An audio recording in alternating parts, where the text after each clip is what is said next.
الذین فرقوا دینہم وکانوا شیعا، اے نبی جنہوں نے اپنے دین کو فرقوں میں بدل ڈالا اور گروہوں میں بٹ گئے، لست منہم فی شیء، آپ کا ان سے کوئی تعلق نہیں۔ مگر یہاں میں ایک غلط فہمی دور کرنا چاہتا ہوں۔ لوگ کہتے ہیں مولانا صاحب جب آپ فرقے کی تردید کر رہے ہیں تو اہل حدیث بھی تو ایک فرقہ ہے، سلفی جماعت بھی تو ایک فرقہ ہے، آپ بھی تو فرقہ پرستی کی دعوت دے رہے ہیں۔ یقیناً ہم فرقہ ہوتے ہیں اگر ہم نے آپ سے یہ کہا ہوگا کہ فلاں ہمارے بزرگ کی اندھی پیروی کرو، وہ جو کہیں آنکھ موند کر کے مانو، ہمارے فلاں مولانا صاحب، ہمارے فلاں عالم صاحب کی اندھی تقلید کرو، ہماری فلاں کتاب میں جو لکھا ہے اس کو آپ تسلیم کرو، ہم نے تو کبھی نہیں کہا۔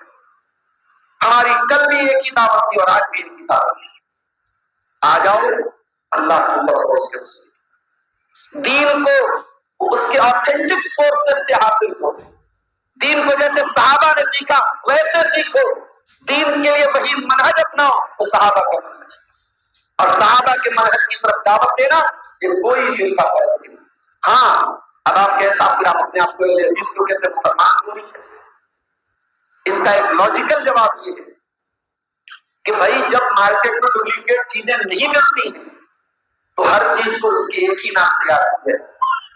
ایک دور تھا جب مارکیٹ میں گھی بکتا تھا، اس زمانے میں نقلی گھی نہیں بکتا تھا، لیکن جب مارکیٹ میں ملاوٹی گھی بکنے لگا تو اب ہمیں جب اصلی گھی لینے جانا ہے تو ہم دکاندار سے کہتے ہیں ہمیں دیسی گھی دے دو، ہمیں پیور شہد دے دو۔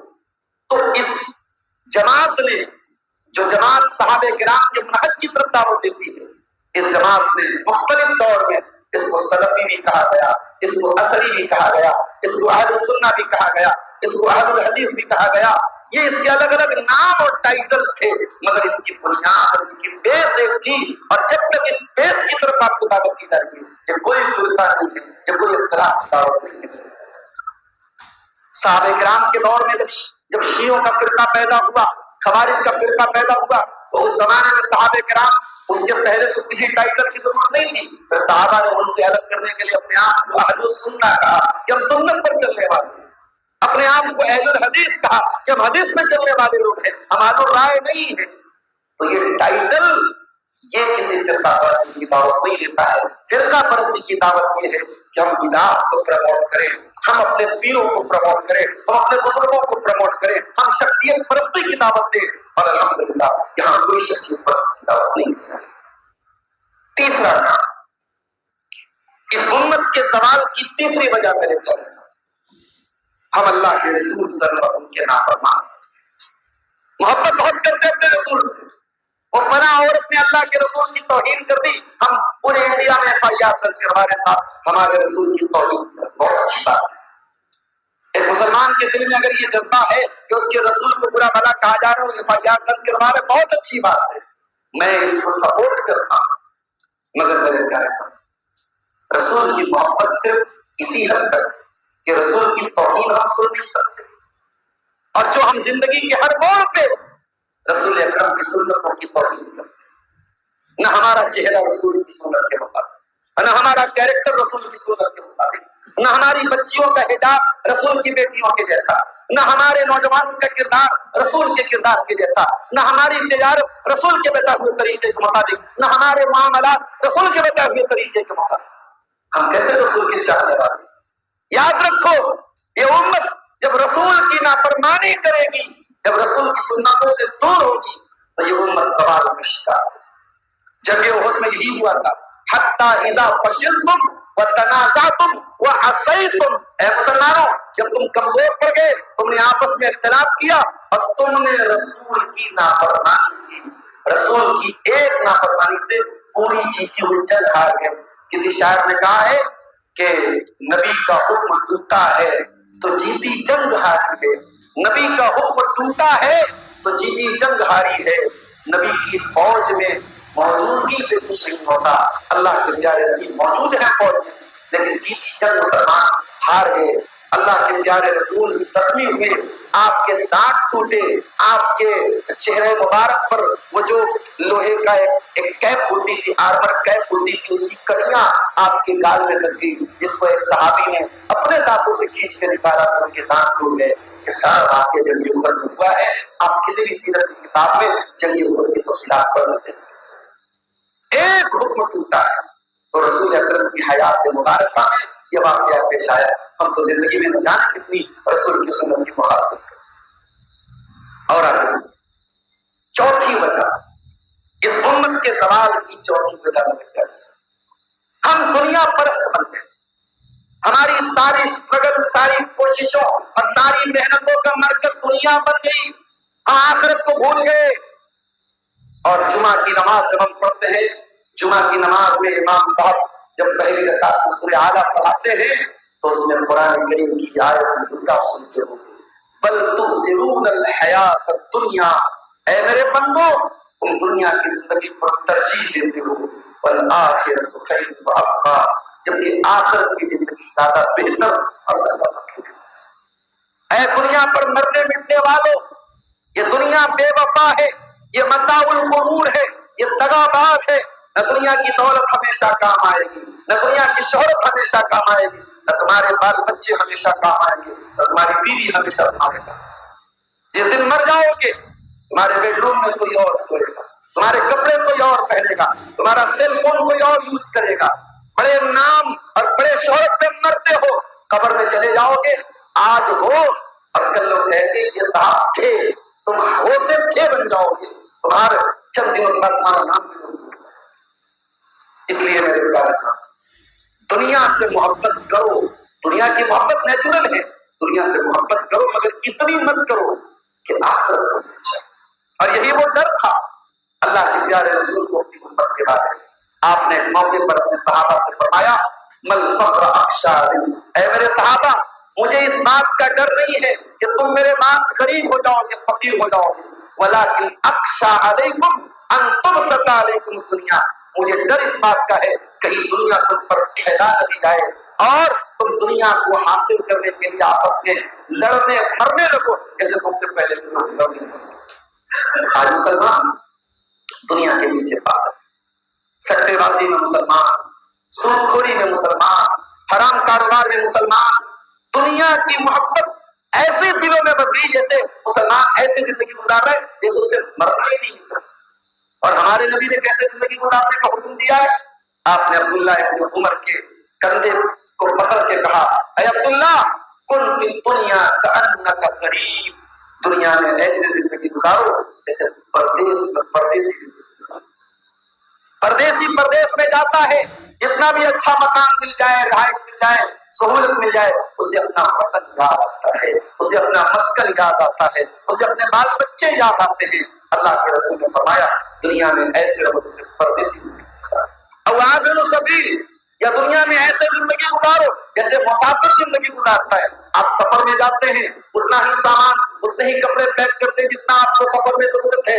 ضرورت بھر کی چیزیں آپ اپنے ٹریول بیگ میں رکھتے ہیں، ٹریول بیگ میں ضرورت سے زیادہ چیزیں نہیں بھرتے ہیں. اللہ کے رسول نے فرمایا دنیا میں ایسے زندگی گزارو جیسے مسافر زندگی گزارتا ہے. ایک مرتبہ حضرت عمر بن خطاب رضی اللہ تعالیٰ اللہ کے پیارے رسول کے حجرے میں آئے، دیکھا کہ ایک معمولی سی چٹائی بچھی ہے، کنارے تھوڑی سی جو رکھی ہے، ایک لکڑی کا پیالہ ہے، ایک چمڑے کا مشکیزہ ہے، پانی کا برتن ہے. یہ اللہ کے رسول کا کمرہ ہے، مٹی کا فرش ہے اور چھت کی ہائٹ بھی بہت زیادہ نہیں، ہاتھ لگاؤ تو چھت کو ٹچ کر سکتے. چھوٹا سا کمرہ اور یہ کمرے کی کل کائنات ہے. عمر بن خطاب رونے لگے اور روتے ہوئے کہنے لگے اللہ کے نبی قیصر و کسریٰ تو اپنے اپنے محلوں میں آرام سے رہے اور اللہ کا آخری رسول ایسی زندگی گزارے چٹائی پہ لیٹے، ان کے کمرے میں کوئی گدا نہیں، کوئی بستر نہیں، کوئی فرنیچر نہیں. اے اللہ کے نبی یہ تو بڑی ناانصافی کی بات ہے کہ قیصر و کسریٰ دنیا کے بادشاہ عیش و آرام سے رہے اور ہمارے نبی، ہمارے محبوب نبی ایسی زندگی گزارے.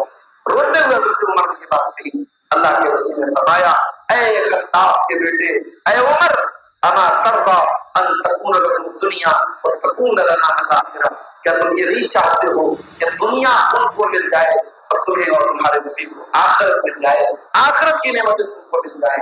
کیا تم یہ نہیں چاہتے؟ میرے بھائیوں کاش ہم آخرت کی تیاری کریں. اور یہ بات یاد رکھو اگر آپ اپنی زندگی کا مقصد آخرت کو بنا لیں دنیا جھکے گی آپ کے آگے. دنیا تو آٹومیٹک ملے گی، دنیا تو جتنی مقدر وہ تو ملے گی. ٹارگٹ آخرت کو بنا لو، اللہ کے رسول کی بڑی پیاری حدیث آپ کو سناتا ہوں، بڑے غور سے سنیے گا۔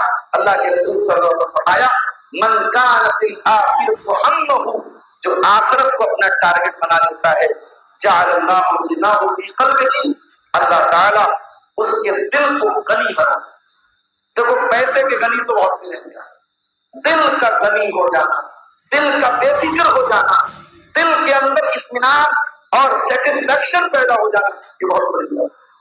سیٹسفیکشن نہیں ہوگا، آپ کروڑ پتی نہیں ارب پتی بن جائیں، آپ کو سکون نہیں ملے گا۔ اور سیٹسفیکشن مل جائے گا تو چھوٹے سے مکان میں، کرائے کے مکان میں، معمولی سی آمدنی پر بھی آپ سکون کی زندگی گزاریں گے۔ اللہ کے رسول نے فرمایا آخرت کو اپنا ٹارگٹ بنا لے، اللہ تعالیٰ اس کے دل کو مالدار بنا دے گا، وجمع له شمله، اور اللہ تعالیٰ اس کے تمام مسائل کو حل کر دے گا۔ وَأَتَتْهُ الدُّنْيَا وَهِيَ رَاغِبَةٌ، اور دنیا چل کر کے اس کے پاس آئے گی۔ اور جو دنیا کو اپنا ٹارگٹ بنا دے گا، اللہ کے پیارے رسول نے فرمایا جعل اللہ فقرہ بین عینیہ، وہ جتنا پیسہ کمائے گا، جتنی دولت کمائے گا، اس سے زیادہ ٹینشن ہوگی کہ دولت کو بچاؤں کیسے، سیونگ کیسے کروں، یہ دولت کہیں چلی نہ جائے، یہ دولت کہیں لٹ نہ جائے، ہمیشہ اس کو لٹنے کا ڈر رہے گا۔ وَفَرَّقَ عَلَيْهِ شَمْلَهُ، اور زندگی ٹینشنز میں، پرابلمز میں، الجھنوں میں الجھ کے رہ جائے گی۔ وَلَمْ يَأْتِهِ مِنَ الدُّنْيَا إِلَّا مَا قُدِّرَ لَهُ، اور دنیا بھی اتنی ہی ملے گی جتنی اس کے مقدر میں لکھی ہے، مقدر سے زیادہ ملے گی۔ میں آپ سے یہ نہیں کہتا اب دنیا کو بہتر بنانے کی کوشش میں، ہماری شریعت ایسی شریعت نہیں ہے۔ ہم تو قرآن میں سب سے جامع دعا ہمیں کیا سکھائی گئی، اور ربنا آتنا فی الدنیا حسنہ وفی الآخرۃ حسنہ وقنا عذاب النار، ہم یہاں سے لے کے مکہ تک اور طواف کے دوران بھی یہ دعا پڑھتے ہیں، ہم دنیا کی بھلائی کے سوال کرتے ہیں اللہ تعالیٰ سے، مگر ہاں دنیا کو زندگی کا مقصد نہ بناؤ میرے ساتھیوں، یہ دنیا کب ساتھ چھوڑے گی، کب سانسوں کی ڈور تھم جائے گی، کب ہارٹ اٹیک آ جائے گا۔ ابھی ہمارے جاننے والے بنارس میں اپنی فیملی کے ساتھ کشمیر گھومنے گئے، اور زیادہ ایج بھی نہیں، 48 50 تقریباً ان کی ایج ہے، 2 بچے ان کے، ایک بچی ایک بچہ، اور بڑے اچھے تعلقات تھے ہمارے ان سے۔ کشمیر گئے تھے گھومنے، اور کشمیر سے واپسی کے بعد ان کی کچھ رشتہ داری تھی اتراکھنڈ میں، وہاں وہ گئے اور بالکل ہیلدی تھے، اچانک دل میں درد ہوا، اور جس علاقے میں تھے وہاں کوئی ڈھنگ کا ہاسپٹل نہیں تھا، وہاں سے ان کو جو ہے بائی کار مراد آباد لے کے جایا جا رہا تھا، راستے میں نہیں پتا، اچانک میرے پاس خبر ہے کہ شوق رہ گیا کہ ایک آدمی کل تک اچھا خاصا صحت مند تھا اور صحیح تھا، اور آج انتقال کی خبر ہے۔ میرے پیارے ساتھیوں، یہ ہے دنیا، یہ دنیا فانی ہے اور عارضی ہے، اور کب ساتھ چھوڑ کے چلی جائے کہ نہیں جانتے۔ زندگی کا ٹارگٹ آخرت کو بنا لو میرے ساتھیوں۔ پانچویں چیز، ہمارے زوال کی جو 5ویں وجہ ہے میرے پیارے ساتھیوں، علم دین سے ہمارا امت کا ایک بڑا طبقہ دین کی بیسک نالج نہیں رکھتا، اسے اللہ کے بارے میں کچھ نہیں معلوم، اسے رسول کے بارے میں کچھ نہیں معلوم، اسے قبر کے 3 سوالوں کے بارے میں کچھ نہیں معلوم، اسے اپنے رسول کے بارے میں بیسک باتیں نہیں معلوم۔ ہاں دنیا کے علوم کے بارے میں، اس کی اپنی فیلڈ کے بارے میں وہ ایکسپرٹ ہے، وہ ماہر ہے، لیکن دین کے بارے میں کوئی نالج نہیں۔ اللہ نے قرآن میں ایسے لوگوں کے بارے میں فرمایا یعلمون ظاہرا من الحیات الدنیا وهم عن الآخرۃ هم غافلون، کہ یہ لوگ دنیا کی تو بڑی نالج رکھتے ہیں لیکن آخرت سے غافل ہیں۔ امام حسن بصری فرماتے ہیں کہ کچھ لوگ اتنے ماہر ہوتے ہیں کہ اپنے ناخن پہ رکھ کے وہ دینار کا وزن بتا دیتے ہیں، ناخن پہ رکھ کے سونے کے سکے کا وزن بتا دیتے ہیں، مگر 2 رکعت نماز پڑھنے میں شروع نہیں۔ آج کتنے نوجوان ہیں جو اس قابل بھی نہیں ہے کہ اپنے باپ کے مرنے کے بعد جنازے کی نماز بھی صحیح طریقے سے پڑھ سکے۔ جس اولاد کو آپ نے پڑھایا لکھایا، انجینئر بنایا، ڈاکٹر بنایا، بزنس مین بنایا، پراپرٹیز خریدی اس کے لیے، انویسٹمنٹ کیا اس کے لیے، اگر وہ اولاد آپ کے مرنے کے بعد کھڑی ہو کر کے آپ کی جنازے کی نماز نہ پڑھ سکے تو پھر ایسی اولاد کے پیدا کرنے اور ایسی اولاد کی پرورش کرنے کا کیا فائدہ ہے؟ اپنی اولاد کو دین سکھاؤ، کم سے کم اتنا دین سکھا دو کہ وہ اپنے رب کو پہچان دے، وہ اپنے رسول کو پہچان دے، وہ اپنے دین کو پہچان دے۔ اتنی بیسک نالج اپنی اولاد کو۔ اور چلتے چلتے 1-2 باتیں اور سن لیجیے۔ اس امت کے زوال کی ایک اور وجہ ہمیں سمجھ میں آتی ہے، امت میں ایک بہت بڑی تعداد ایسی بھی ہے جسے اسلام مسجد میں تو پسند ہے شادی بیاہ میں پسند، اسے اسلام منبر پہ اور محراب پہ تو پسند ہے، اپنے گھر کی عورتوں کے ڈریس میں پسند ہے، ان کے گھر کا کلچر پورا ویسٹرن کلچر۔ چار پیسے کیا آ گئے دنیا میں، چار پیسے آ گئے، ترقی ہو گئی، سب سے پہلے ان کے گھر کی عورتوں کا حجاب اتر گیا، ان کے گھر سے شرم ہونے لگی۔ یہ سماج کی بڑی کڑوی حقیقت ہے کہ آج مسلمانوں کا ایک بڑا طبقہ ہے جو اپنے بچوں کا بڑے شوق سے اور بڑے اہتمام سے برتھ ڈے منا رہا ہے، اینیورسری منا رہا ہے، اپنی شادی کی سالگرہ منا رہا ہے، فادرز ڈے، مدرز ڈے، فلانا ڈے، ڈھکانا ڈے، یہ سب منا رہا ہے۔ اگر آپ کے بچے فادرز ڈے پر آپ کو گفٹ دیتے ہیں تو آپ اپنے بچوں کی اس کام پر بہت خوش ہوتے ہیں۔ سال میں ایک بار گفٹ دے کے آپ نے یہ سمجھا کہ بچہ آپ کا بڑا بہتر بن گیا، ارے وہ بہترین بچہ ہے جو جب دعا کے لیے ہاتھ اٹھائے تو کہے رب ارحمہما کما ربیانی صغیرا۔ ایک نیک اولاد کے لیے her day fathers day, her day مدرس ڈے۔ ایک محبت کرنے والا شوہر روزانہ اپنی بیوی سے محبت سے پیش آتا ہے، وہ اینیورسری کا ویٹ نہیں کرتا۔ یہ جو کلچر ہمارے بیچ میں آیا، یہ دوسروں کی اندھی پیروی اور دوسروں کے کلچر کو اڈاپٹ کرتے ہیں۔ آپ ایئرپورٹ پہ چلے جائیں، آپ فلائٹس میں چلے جائیں، آپ میٹرو سٹیز میں چلے جائیں، بڑی تعداد میں آپ کو مسلمان ایسے ملیں گے، آپ حیران رہ جائیں گے۔ ان کا نام محمد ہے، ان کی بیوی کا نام فاطمہ ہے، ان کی بیوی کا نام زینب ہے، مسلم نیم ہے، لیکن ان کی عورتوں کا لباس، ان کا چہرہ، ان کا ایٹیٹیوڈ، ان کا مینر، ان کی مورل ویلوز، وہ دیکھ کر آپ حیران ہیں کہ مسلمان ہیں۔ کتنے مسلمان ایسے ہیں جو نماز کا کوئی مطلب نہیں ہے، قربانی تک نہیں کرتے، اسلام سے برائے نام کا تعلق ہے۔ اللہ کے پیارے نبی نے فرمایا تھا لَتَتَّبِعُنَّ سُنَنَ مَن كَانَ قَبْلَكُمْ، تم ضرور اپنے سے پہلے کے لوگوں کے طریقے پر چلو گے۔ شبرم بشبرن، اگر وہ ایک بالشت چلیں گے تو تم بھی ایک بالشت چلو گے، اگر وہ ایک ہاتھ چلیں گے تو تم بھی ایک ہاتھ چلو گے۔ حَتَّى لَوْ سَلَكُوا جُحُرَ ضَبٍّ لَسَلَكْتُمُوهُ، اگر وہ کسی جانور کے بل میں، ایک جانور ہوتا ہے جس کو ریگستان کی چھپکلی کہا جاتا ہے، تو اگر اس کے بل میں چلے جائیں تو تم بھی اس کے، یہ عربی کی ایک کہاوت ہے کہ کوئی بہت عجیب و غریب کام کرتا ہے تو عربی میں کہا جاتا ہے گوہ کے بل میں چلا گیا۔ تو اللہ کے رسول صلی اللہ علیہ وسلم کہہ رہے ہیں کہ اگر وہ گوہ کے بل میں چلے جائیں گے تو تم گوہ کے بل میں چلے جاؤ۔ ایک اور حدیث میں اللہ کے نبی نے فرمایا من تشبہ بقوم فهو منهم، جو کسی قوم کی نقل کرتا ہے وہ نہیں میں سے ہوتا۔ اسی طریقے سے میرے ساتھی، اس امت کے زوال کی بہت بڑی وجہ اس امت کے نوجوان کسی بھی کمیونٹی کے کیپٹل ہوتے ہیں، سرمایہ۔ امت کا نوجوان کیا کر رہا ہے؟ علامہ اقبال نے کہا تھا محبت مجھے ان جوانوں سے ہے ستاروں پہ ڈالتے ہیں جو کمن۔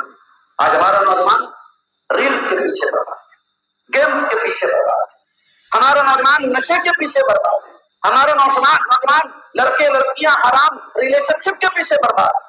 یاد رکھو میرے پیارے ساتھی، یہ نشہ، یہ حرام ریلیشن شپ، یہ وقتی طور پر تو تمہیں سکون دے دے گا، مگر اللہ سے جب تمہیں یہ دور کر دیں گی یہ چیزیں تو زندگی میں وہ گیپ پیدا ہو جائے گا جس کو تم بات میں کبھی فیل نہیں کر پاؤ گے۔ یہ نشے کے ذریعے جو سکون ملے گا وقتی طور پہ تو تمہیں سکون ملے گا، مگر اللہ تعالیٰ سے دور ہونے کی جو لعنت برسے کی زندگی میں، جو نحوست برسے کی زندگی میں، اس کی تم تلافی نہیں کر سکتے، اس کی بھرپائی نہیں کر سکتے۔ اس لیے میرے نوجوان، جوانی اللہ کی بہت بڑی نعمت ہے، جوانی نہیں کرنا۔ اللہ کے رسول کی ایک حدیث سنا دیتا ہوں، یاد کر لیجئے۔ آپ نے فرمایا اغتنم خمسا قبل خمس، 5 چیزوں کی ویلیو کو سمجھو 5 چیزوں کے آنے سے پہلے۔ اس میں اللہ کے رسول نے ایک چیز کا نام دیا شبابک قبل حرمی، اپنی جوانی کی ویلیو کو سمجھو بڑھاپے کے آنے سے پہلے۔ اسی طریقے سے میرے بھائی، امت کے زوال کی بہت بڑی وجہ امت کی عورتوں کا بگاڑ۔ امت کی عورتیں آج مرتد ہو رہی ہیں۔ آج امت کی عورتوں کے بارے میں یہ خبریں آ رہی ہیں، مسلمان عورتوں کے بارے میں، صاحب وہ فلاں غیر مسلم لڑکے کے ساتھ بھاگ گئی اور شبنم سے وہ کچھ اور بن گئی، شبانہ سے کچھ اور بن گئی، مسلمان لڑکی تھی غیر مسلم بن گئی۔ ہماری تاریخ ایسے تو نہیں لکھی ہوئی ساتھ، ہماری تاریخ تو سمیہ بنت خیاط سے شروع ہوتی ہے، جن کو ظالم ابو جہل نے اپنے جوان بیٹے کے سامنے، حضرت سمیہ کے جوان بیٹے تھے عمار، ان کے سامنے دھمکی دی ابو جہل نے، اے سمیہ اگر تم نے اسلام نہیں چھوڑا ہم تمہیں ننگا کر دیں گے، تمہیں برہنہ کر دیں گے۔ ایک ماں کے لیے اس سے بڑھ کے اذیت کیا ہوگی؟ ایک ماں کے لیے اس سے بڑھ کے تکلیف کیا ہوگی؟ اس کے جوان بیٹے کے سامنے ماں کو برہنہ کر دیا جائے، ماں کے بدن سے کپڑے اتار دیے جائیں۔ مگر سمیہ رضی اللہ تعالیٰ عنہ نے یہ تکلیف کی برداشت کی، جوان بیٹے کے سامنے برہنہ کر اور بڑی بے دردی سے ابو جہل نے شہید کر دیا۔ سمیہ نے جان دے دیا مگر اپنے دین کو نہیں چھوڑا، اپنے ایمان کو نہیں چھوڑا۔ میری ماں و بہنوں، ہماری تاریخ تو ایسی تھی، کسی کے پیار اور محبت کے چند بولوں میں اتنی طاقت ہے، اسلام کو چھوڑنے کے لیے کوئی اور تیار ہو جائے؟ یقیناً یہ تربیت کی کمی ہے۔ یقیناً ہم نے اپنی قوم کے بچیوں کی بنیاد کو اگر مضبوط کیا ہوتا تو شاید رزلٹ اس کے نہ ہوتے۔ میرے بھائیوں، اگر اللہ نے آپ کو بیٹی کا باپ بنایا ہے، میری بہنوں اگر اللہ نے آپ کو بچیوں کی ماں بنایا ہے تو بہت بڑے امتحان میں اللہ نے ڈالا ہے۔ بیٹی کی ماں ہونا اور بیٹی کا باپ ہونا ایک بہت بڑا امتحان ہے، لیکن اگر اس امتحان میں سکسیسفل ہو گئے، اپنی بیٹی کو دنیا کی اچھی تعلیم بھی دیا آپ نے اور دین کی اچھی تربیت بھی دیا آپ نے، تو انشاءاللہ یہ بیٹی آپ کو جہنم کی آگ سے بچانے کا کام کرے گی۔ اللہ کے پیارے نبی نے فرمایا من ابتلي من هذه البنات شيئا كن له سترا من النار، جس کو اللہ تعالیٰ بیٹی دے کر کے آزماتا ہے اور اس امتحان میں وہ کھڑا ہو جاتا ہے، اور بیٹیاں اپنے ماں باپ کو جہنم کی آگ سے بچانے کا کام۔ اب آخری چیز میرے پیارے ساتھی، چونکہ کافی وقت ہو چکا ہے، عشاء کی نماز بھی آپ کو ادا کرنا ہے، یہ ایک بہت بڑا سبق بھی ہم نے یاد رکھنا چاہیے۔ ہمارے زوال اور ہماری بربادی کا سبب یہ کہ ہمارے اندر توکل کی کمی۔ ہم ذرا سی حالات کو بدلتے کیا دیکھتے، ہمیں یہ لگتا ہے کہ ہم تو ختم ہو جائیں گے، ہم ختم نہیں ہوں گے، یہ امت کبھی ختم نہیں ہوگی، قیامت کی صبح تک ختم نہیں ہوگی، ہمارا دین کبھی ختم نہیں ہوگا، یہ اللہ کا دین ہے، یہ اللہ کی شریعت ہے۔ یریدون لیطفئوا نور اللہ بافواہہم، یہ اللہ کے نور کو اپنی پھونکوں سے بجھانا چاہتے ہیں، واللہ متم نورہ، اللہ اپنے نور کی حفاظت کرے گا، پھونکوں سے یہ چراغ بجھایا نہ جائے گا۔ نور خدا ہے کفر کی حرکت پہ خندہ زن، پھونکوں سے یہ چراغ بجھایا نہ جائے گا۔ ہمیں اللہ کی ذات پر یقین رکھنا چاہیے۔ اللہ وہ ہے جس نے ابراہیم کے لیے آگ کو گلزار بنا۔ دنیا میں آگ سب کو جلاتی ہے مگر ابراہیم کو آگ نہیں جلایا، ابراہیم آگ میں ڈالے گئے، اللہ نے کہا یا نار کونی بردا وسلاما علی ابراہیم، اے آگ تو ٹھنڈی ہو جا اور سلام کی بات ہو جا ابراہیم علیہ السلام۔ اللہ وہ ہے، جب موسیٰ علیہ السلام بنی اسرائیل کے ساتھ جا رہے تھے اور سامنے سمندر تھا اور پیچھے فرعون کا لشکر تھا، اور موسیٰ علیہ السلام کے ساتھیوں نے کہا انا لمدرکون، اے موسیٰ اب ہمیں کون بچائے گا، پیچھے فرعون کا لشکر ہے، سامنے پانی ہے، کہاں جائیں گے؟ موسیٰ علیہ السلام نے بڑے اطمینان اور یقین کے ساتھ کہا کلا ان معی ربی سیہدین، ہرگز ایسا نہیں ہو سکتا، بے شک میرا رب میرے ساتھ ہے، وہ ضرور کوئی نہ کوئی راستہ نکالے گا۔ اللہ کہتا ہے فَأَوْحَيْنَا إِلَىٰ مُوسَىٰ أَنِ اضْرِب بِعَصَاكَ الْبَحْرَ، ہم نے موسیٰ سے کہا اے موسیٰ اپنی لاٹھی کو پانی میں مار۔ کبھی آپ نے دیکھا ہے پانی میں جب راستہ، جب برج بنتا ہے مہینوں سالوں لگتے ہیں برج بننے میں، یا سمندر میں اللہ کو راستہ بنانا تھا، اللہ کو مزدوروں کی ضرورت نہیں پڑی، اللہ کو پلرز کھڑے کرنے نہیں پڑے، اللہ نے کہا اے موسیٰ لاٹھی کو زمین پہ مارو، سمندر پہ مارو۔ موسیٰ نے پانی کو مارا، سب لاٹھی کو مارا پانی پر، فانفلق فکان کل فرق کالطود العظیم، اور دونوں طرف پانی تھم گیا اور بیچ میں راستہ بن گیا، اور اسی راستے سے موسیٰ علیہ السلام پار ہو گئے، اور اسی راستے پہ آنے کے بعد فرعون دور کر کے پڑ گئے۔ اللہ پر یقین رکھو، اگر آپ اللہ والے ہیں، اگر آپ اللہ کی توحید پر جمے ہوئے ہیں، اللہ پر ایمان رکھے ہوئے، اللہ آپ کو ختم نہیں کرے گا، اللہ آپ کی ضرور حفاظت کرے گا، اللہ آپ کو ضائع نہیں کرے گا۔ انا لننصر رسلنا والذین آمنوا، ہم ضرور مدد کریں گے اپنے رسولوں کی، اور ہم ضرور مدد کریں گے ایمان والوں۔ لیکن ہاں توکل کے ساتھ ایک آخری چیز سن لیجیے، ہم اللہ کی ذات پر یقین رکھتے ہیں، توکل رکھتے ہیں، مگر ہمیں اسباب بھی اختیار کرنا. ہر چیز کا اللہ نے ایک سبب بنایا ہے. ہمیں بھوک لگتی ہے ہم کھانا کھاتے ہیں, کھانا نہ کھائیں تو کیسا؟ ہمارے مقدر میں لکھا ہوگا وہ کھانا آٹومیٹک ہمارے پیٹ میں پہنچ جائے گا تو ہم مر جائیں گے انشاءاللہ. آپ کو اگر دکان کھول کر آپ بیٹھے ہیں تو آپ کی دکان پہ کسٹمر آئے گا. آپ شٹر بند کر کے گھر میں بیٹھے صاحب میرے مقدر میں دکان اگر رزق ہوگا تو چل کر کے آئے گا, تو آپ تقدیر کا غلط مطلب. تقدیر کا مطلب یہ نہیں کہ آپ اسباب اختیار. اور یہ محرم کا مہینہ اس مسئلے کو سمجھنے کے لیے سب سے بہترین ہے.